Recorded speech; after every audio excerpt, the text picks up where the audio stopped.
Thanks for coming. It's the kid and Aaliyah. Start with rule number 1. Never ask for nudes. And that goes for anyone that you meet on the internet. Meet Me is not Tinder. If you met somebody on Meet Me, you might be able to ask for nudes and get some. Go right ahead. But if you wanna marry the woman, if you're looking for somebody to marry and be with for the rest of your life, my best suggestion is do not ask for nudes. Don't do it. It's like a respect for girls. And respect for Filipinos is up there. They are not prudes. I thought she was a prude, but they're huge on religion out here. Divorce is illegal. This is how serious relationships and respect is out here in the Philippines. So anyway, do not ask for nudes. You can eventually get nudes of the woman you're talking to, the Filipina. I'll share with you how we started doing the nudes. She had broached the topic. She said that her sisters were bullying you. She calls it bullying. They pick on her. Yeah, she's bullying me because maybe will break her. Break my legs. Stop laughing.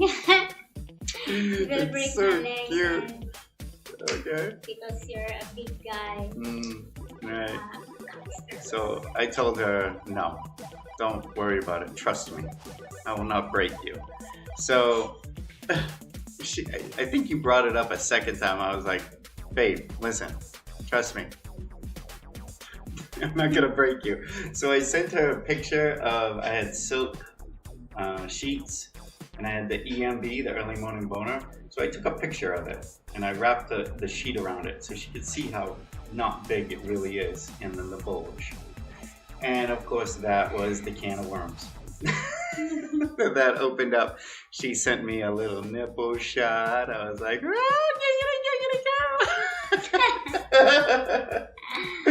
and then it eventually led to, babe, do you want to shake hands?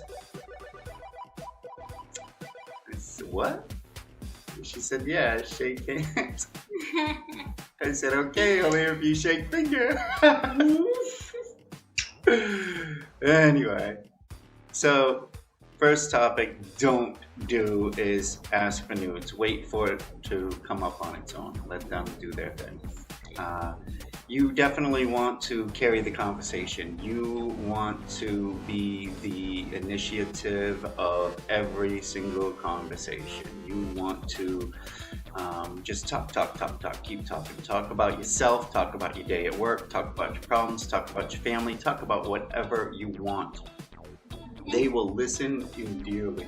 Yeah, we can also share our story. Mm-hmm. But you go back and forth 50-50. You share something and then let her share something. But don't expect that she's going to start the conversation. Like American women, they will start the conversation. American men are allowed not to say a word. All we have to do is go, oh, really? Oh. Really? Yeah. American. Really? American men just get to sit there and go, okay, wow, interesting. We have to learn a bunch of words.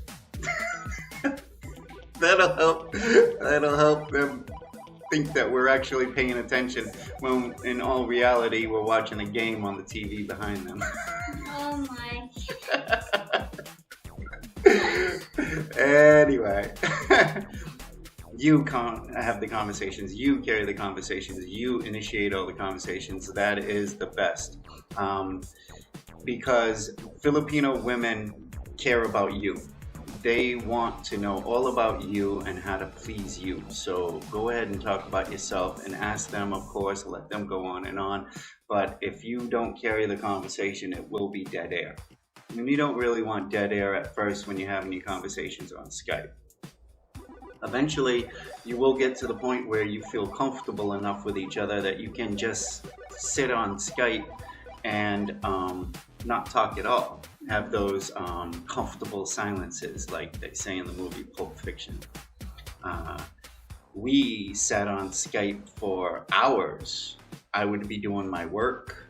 She would be at work sometimes, Yes. or even cooking or something. She would just set the phone down and walk away, and every once in a while she'd come back and go.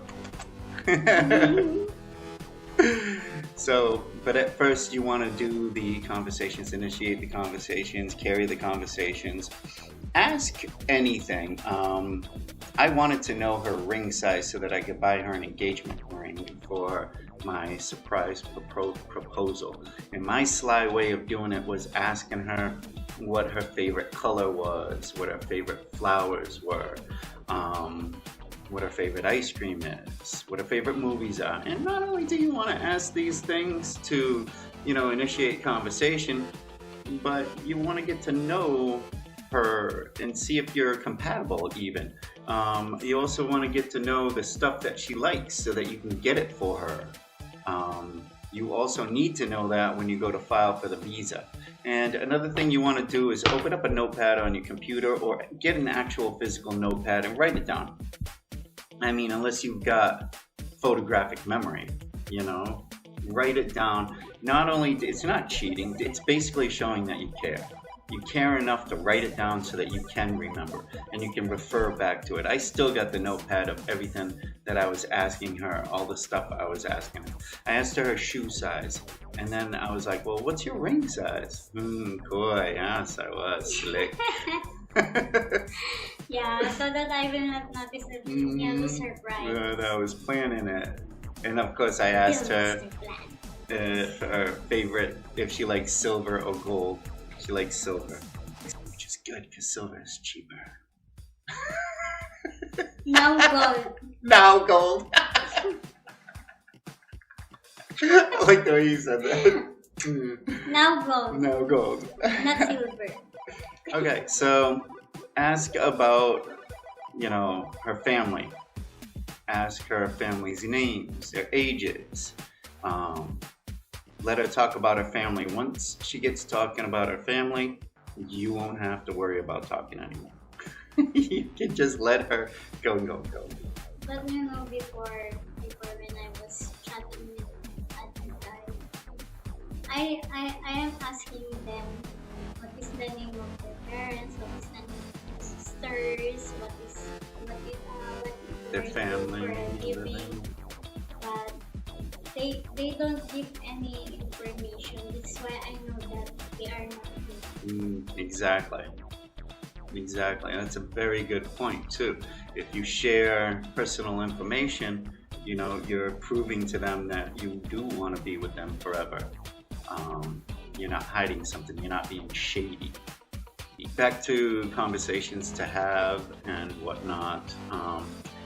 Another thing you want to do is you want to record your conversations, whether you're doing a Skype call, texting, Facebook, wherever you're having your conversations, record them. If you're using Skype, my suggestion is open up a notepad if you're using your computer. If you're not using your computer, I don't know what you can do. You got to figure something out. You got to copy it and paste it to a notepad and document it. You have to have documentation when you go for your visa. I had software for recording our phone calls, which I'm glad I did because I'm going to share it with you all. We have nothing to hide. We're going to share our actual Skype conversations. We are going to edit out personal information, of course, but we're going to share our actual Skype conversations. Just find some software. I will find what I use and I'll put a link. I'll put it in the description below. What I used, it literally would record our conversations every time I made a phone call or she made a phone call and it would start recording. So document everything, document it all. Okay, so what else do I want to broach? Be honest, reveal how you feel, be genuine, just be yourself. Imagine being there in person. When you're talking on Skype, just visualize being right there on the other side of the computer or the camera or wherever. Just be natural, be real, be honest. whatever you do, don't get yourself caught in a lie. Yes. Yeah, you definitely don't want to lie. Be real, be honest, be truthful, ask them questions, get to know them, get to know their family, ask them what they like, find out, here's another good thing too. Get some movies, get Netflix, which is good because, when you stop finding things to talk about, if you watch a movie, you can talk about the movie and get to know each other. Yeah, so basic conversations, and don't ask for nudes. It's rule number 1. I think I basically covered everything about conversations. Thanks for checking out the conversations video. Tune back in for the next video, which will be the proposal video. He's laughing again because I will cry. Alright, peace. Okay, so 1, 2, 3. 4, 5, 6. 1, 2, 3. 1, 2, 3. 3. 1, 2, 3. 1, 2, 3. Yeah, 1, 2, 3. 4, 5, 6.